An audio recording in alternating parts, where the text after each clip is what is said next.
Hello friends. आज हम लोग भारत के संविधान में 5 आर्टिकल्स देखेंगे। ये सुप्रीम कोर्ट से संबंधित हैं। ये आर्टिकल्स यूनियन जुडिशरी से संबंधित हैं। तो सबसे पहले हम लोग देखेंगे article 134A, certificate for appeal to supreme court. तो जब भी कोई हाई कोर्ट अगर कोई पास करता है या एक जजमेंट पास करता है या डिग्री पास करता है या फाइनल ऑर्डर पास करता है या कोई सेंटेंस पास करता है, उस स्थिति में मे और शैल दोनों है। हाई कोर्ट चाहे तो करे या फिर हाई कोर्ट को करना ही होगा। क्या करना होगा? कंसीडर करना होगा question of granting a certificate for appeal to supreme court. एक सर्टिफिकेट ग्रांट करने का क्वेश्चन उसको करना होगा या कर सकता है हाई कोर्ट अपील करने के लिए, सुप्रीम कोर्ट में अपील करने के लिए। मे और शैल क्यों लिखा है ये हम अभी पढ़ेंगे थोड़ी देर में। ये कर भी सकता है, मे और शैल करना ही होगा, दोनों ही चीजें हैं इसमें। इसमें आर्टिकल 132(1) में दिया हुआ है, 133(1) में दिया है और 134(1) में दिया हुआ है। अच्छा, किस ऑर्डर्स के केस में दिया जाएगा? जो भी ऑर्डर्स वगैरह हैं आर्टिकल 132(1) में, 133(1) में, 134(1) में। 132(1) में कॉन्स्टिट्यूशनल इंटरप्रिटेशन की बात है, 133(1) में वो सिविल मैटर्स है, 134(1) में क्रिमिनल मैटर्स है। अच्छा, ये क्वेश्चन को कब डिसाइड करना होगा हाई कोर्ट को? Immediately after such order is passed और मेड। जैसे ही वो ऑर्डर पास किया गया है उसी समय तुरंत डिसाइड करना होगा कि certificate of appeal to supreme court दिया जाए कि नहीं दिया जाए। अच्छा, ये लेकिन मैंडेटरी नहीं, ये क्वेश्चन तो डिसाइड करना होगा लेकिन ये मैंडेटरी नहीं है हाई कोर्ट के लिए कि वो सर्टिफिकेट ऑफ अपील इशू करे ही करे। तो अच्छा, इसमें मे और शैल का क्या अंतर था? मे है, मे अगर उसको हाई कोर्ट का लगे क्योंकि ये फिट केस है इस केस अपील के लिए, तो फिर अपने आप से ही बिना किसी के कहे अपने आप से ही वो दे सकती है। और शैल अपने आप से दे सकती है या फिर वो इस क्वेश्चन को डिसाइड करने के लिए टेकअप कर सकती है कि दिया जाए कि नहीं दिया जाए। और हाईकोर्ट को ये करना ही होगा, ये क्वेश्चन को डिसाइड करना ही होगा कि दिया जाए कि नहीं दिया जाए सर्टिफिकेट ऑफ अपील। अगर एक ओरल एप्लीकेशन दिया जाता है किस पार्टी के द्वारा या उसके बिहाफ पर, जो एग्रीव पार्टी है, कोई डिसीजन हुआ वो उसमें कोई एग्रीव पार्टी है उसकी तरफ से या उसके द्वारा कोई ओरल एप्लीकेशन दिया जाता है कि मुझे एक सर्टिफिकेट ऑफ अपील दीजिए, मैं सुप्रीम कोर्ट में जाना चाहता हूं, तो फिर हाई कोर्ट को ये क्वेश्चन डिसाइड करना ही होगा कि वो सर्टिफिकेट ऑफ अपील दिया जाए कि नहीं दिया जाए। इसका मतलब ये कदम बिल्कुल नहीं है कि उसको हाई कोर्ट को ये सर्टिफिकेट देना ही देना होगा, लेकिन ये इशू टेकअप करना होगा अगर वो ओरल एप्लीकेशन दी जाती है तो। और अगर नहीं दी जाती है कोई ओरल एप्लीकेशन तो हाई कोर्ट अपने मन से चाहे तो ये क्वेश्चन डिसाइड कर सकता है कि दिया जाए कि नहीं दिया जाए। वो हो सकता है ये क्वेश्चन टेकअप ही ना करे अपने मन से, हो सकता है अपने मन से टेकअप कर ले, फिर उसके बाद दोनों ही केस में हो सकता है इशू कर दे, हो सकता है इशू ना करे। इसमें शैल वाले में है कि उसको टेकअप करना होगा क्वेश्चन, फिर उसके पास ऑप्शन है चाहे तो इशू करे चाहे तो ना करे। इसको डायग्राम के फॉर्म में देख लेते हैं। हाईकोर्ट ने कोई जजमेंट दिया किस टाइप का, 132(1), 133(1), 134(1), उसके बाद तुरंत ही इसको ये देखना होगा कि सुओ मोटो अगर वो उसको ठीक लग रहा है तो वो डिटरमाइन करे इस क्वेश्चन को कि दिया जाए कि ना दिया जाए सर्टिफिकेट अपील के लिए सुप्रीम कोर्ट में। और अगर कोई ओरल एप्लीकेशन आ गई है तो उसको ये क्वेश्चन टेकअप करना ही होगा कि दिया जाए कि नहीं दिया जाए। इसका मतलब ये बिल्कुल नहीं है कि देना ही होगा सर्टिफिकेट ऑफ अपील। आर्टिकल 137, इसमें है रिव्यू ऑफ जजमेंट्स और orders by supreme court. Supreme court ने कुछ ऑर्डर्स पास किए या जजमेंट दिया तो वो सुप्रीम कोर्ट खुद ही उसको रिव्यू भी कर सकती है। कोई जजमेंट डिलीवर हो गया तो वो अगर पटिशनर चाहे, जो एग्रीड पार्टी चाहे, तो वो रिव्यू पिटीशन डाल सकती है, सुप्रीम कोर्ट से रिक्वेस्ट कर सकती है कि इसको अपने जजमेंट को या ऑर्डर को रिव्यू कर लीजिए प्लीज। इसमें लेकिन क्या लिमिटेशन है? इसमें लिमिटेशन है कि जो भी एक कोई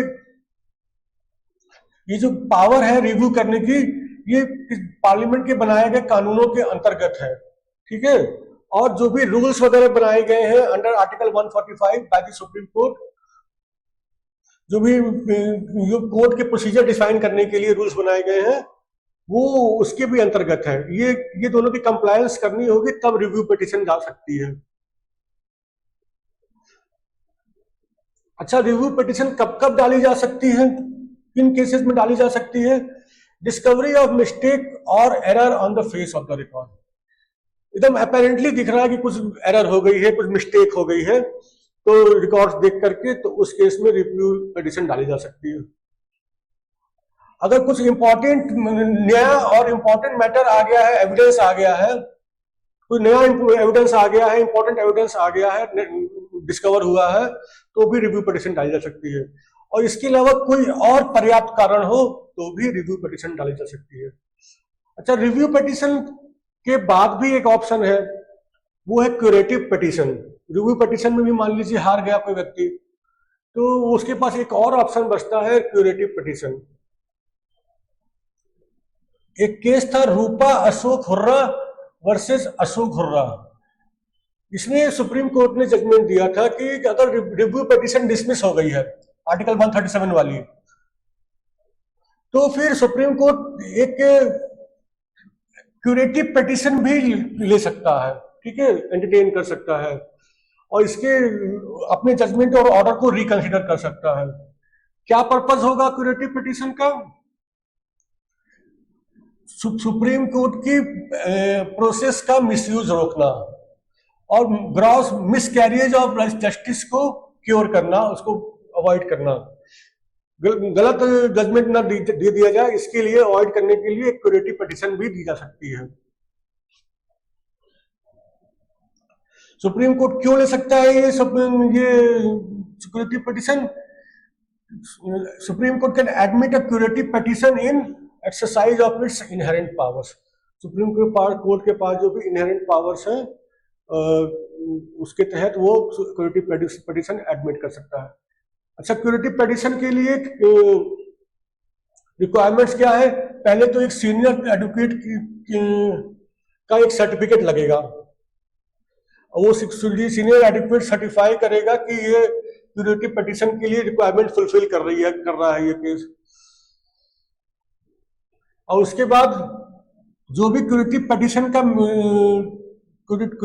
का मैटर है वो पहले जजेस के पास सर्कुलेट किया जाएगा, उनके चेंबर में, उनके कोर्ट में नहीं, उनके चेंबर में सर्कुलेट किया जाएगा।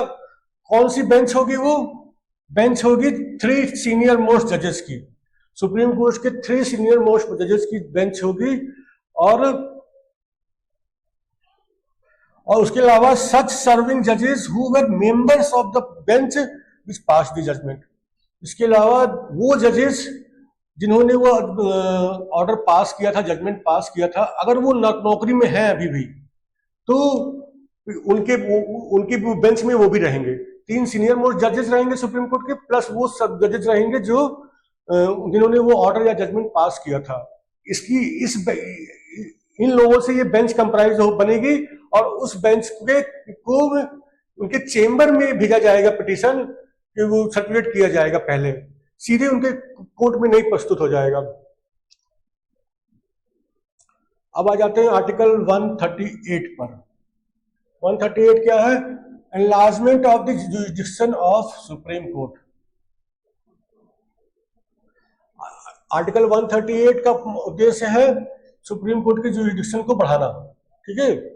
किस लिए बढ़ाना? ताकि स्पीडी डिस्पोजल ऑफ केसेस हो जाए और जितने भी मैटर्स आर्टिकल 131 में दिए हुए हैं, इसके अलावा सुप्रीम कोर्ट के पास कुछ और मैटर्स में भी ओरिजिनल जुरिसडिक्शन आ सकता है। तो जो भी मैटर यूनियन लिस्ट में दिए गए हैं, शेड्यूल 7 के यूनियन लिस्ट में दिए गए हैं, जिसपे सेंट्रल गवर्नमेंट को पावर है इन मैटर्स पे कानून बनाने की, सुप्रीम कोर्ट के पास भी पावर है, उसमें जुरिसडिक्शन है। जो भी मैटर्स यूनियन लिस्ट में दिए गए हैं उसमें ओरिजिनल जुरिसडिक्शन है। लेकिन अगर पार्लियामेंट कोई कानून बना करके ऐसा कहे कि सुप्रीम कोर्ट के पास पावर दी जा रही है, ये ओरिजिनल जुडिस्डिक्शन की पावर दी जा रही है यूनियन लिस्ट के मैटर्स पे, तब सुप्रीम कोर्ट के पास ये पावर आ जाएगी। ठीक है।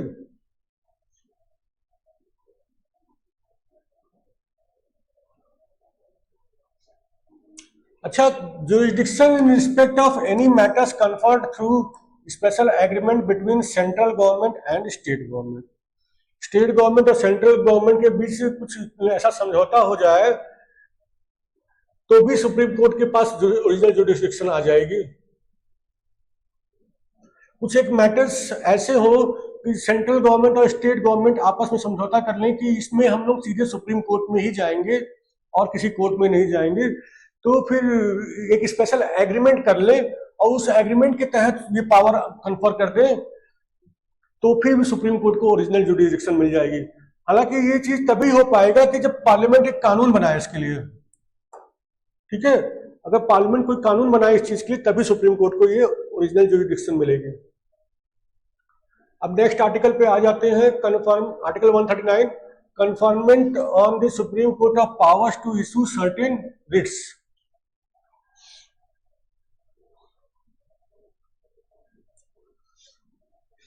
देखिए, आर्टिकल 32(1) में, आर्टिकल 32(2) में है, हाँ आर्टिकल 32(2) में है कि रिट्स इशू करने की पावर फंडामेंटल राइट्स के चैप्टर में दिया हुआ है कि फंडामेंटल राइट्स का वायलेशन हो रहा हो तो सुप्रीम कोर्ट रिट्स इशू कर सकती है। तो वो तो आर्टिकल 32 में है। अगर फंडामेंटल राइट से रिलेटेड मैटर है, अगर मान लीजिए फंडामेंटल राइट से रिलेटेड मैटर नहीं है, कोई और मैटर है, तब क्या सुप्रीम कोर्ट रिट्स या डायरेक्शंस या ऑर्डर्स इशू कर सकती है? देखिए, रिट्स किस प्रकार की इशू कर सकती है सुप्रीम कोर्ट?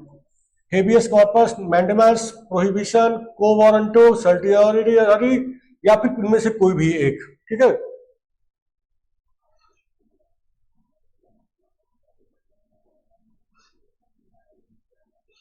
अब आर्टिकल 32(2) में तो दिया था कि फंडामेंटल राइट्स के संबंध में दे सकते, रिट्स इशू कर सकती है, डायरेक्शंस इशू कर सकती है, ऑर्डर्स इशू कर सकती है अगर फंडामेंटल राइट्स का वायलेशन हो रहा है। लेकिन पार्लियामेंट चाहे तो एक कानून बना करके सुप्रीम कोर्ट को एम्पावर कर दे, सुप्रीम कोर्ट को पावर दे दे कि फला फला अन्य मुद्दों पर भी वो रिट्स इशू कर सकती हैं और ऑर्डर्स इशू कर सकती हैं। तो ये पार्लियामेंट चाहे तो कर सकती है, उस सुप्रीम कोर्ट को पावर दे सकती है। एक लास्ट आर्टिकल देखते हैं, transfer of certain cases, article 139A। अगर मान लीजिए कुछ केस है इसमें सब सेम मैटर है, क्वेश्चन ऑफ लॉ सेम है या सब्सटेंशियली सेम है, ठीक है ना, मोटा मोटी सेम है या बिल्कुल सेम है या मोटा मोटी सेम है, और वो केस पेंडिंग है सुप्रीम कोर्ट और वन और मोर हाई कोर्ट्स के समक्ष, या फिर 2 और मोर हाई कोर्ट्स के समक्ष, या तो सुप्रीम कोर्ट और 1 और मोर हाई कोर्ट्स, ठीक है, या फिर 2 और मोर हाई कोर्ट्स के समक्ष, और उसमें सुप्रीम कोर्ट सेटिस्फाइड है कि इस मैटर में substantial question of general importance involve है। इस क्वेश्चन में substantial question of general importance है, जनरल इंपॉर्टेंस का कोई क्वेश्चन है इस मैटर में, तो फिर सुप्रीम कोर्ट चाहे तो उसको केस को विड्रॉ कर सकती है सारे हाई कोर्ट से और खुद डिस्पोज कर सकती है। कब सुप्रीम कोर्ट सेटिस्फाई होगी? या तो खुद से वो खुद ही उसको लगे कि हाँ ये ऐसा जनरल इंपॉर्टेंस का मैटर है, या फिर एक एप्लीकेशन अटॉर्नी जनरल द्वारा दी जाए कि ये जनरल इंपॉर्टेंस का मैटर है, इसको केस को अपने पास मंगा लिया जाए, और या कोई उस केस की कोई पार्टी अगर ऐसा कोई एप्लीकेशन दे।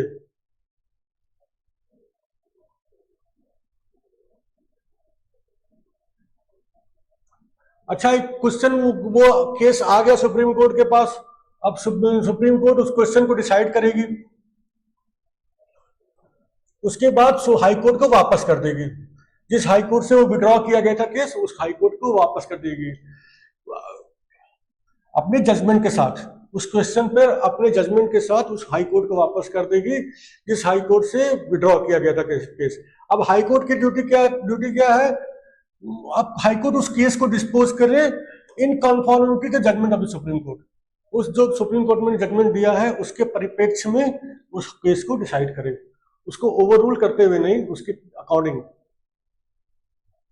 अच्छा, सुप्रीम कोर्ट के पास ये भी पावर है कि वो चाहे तो एक केस को एक हाई कोर्ट से हटा करके दूसरे हाई कोर्ट में भेज दे। किसी भी केस को, अपील को, या कोई अदर प्रोसीडिंग्स है हाई कोर्ट के समझ पेंडिंग है, तो वो किसी दूसरे हाई कोर्ट को ट्रांसफर कर सकते हैं। अच्छा, सुप्रीम कोर्ट ऐसा करेगी क्यों? जब उनको लगे कि ये जस्टिस डिलीवर करने के लिए, क्विक जस्टिस डिलीवर करने के लिए ये सही रहेगा। ठीक है। अच्छा, 139 के ए के प्रोविजंस हैं किस लिए, उनका पर्पस क्या है? इनेबल ये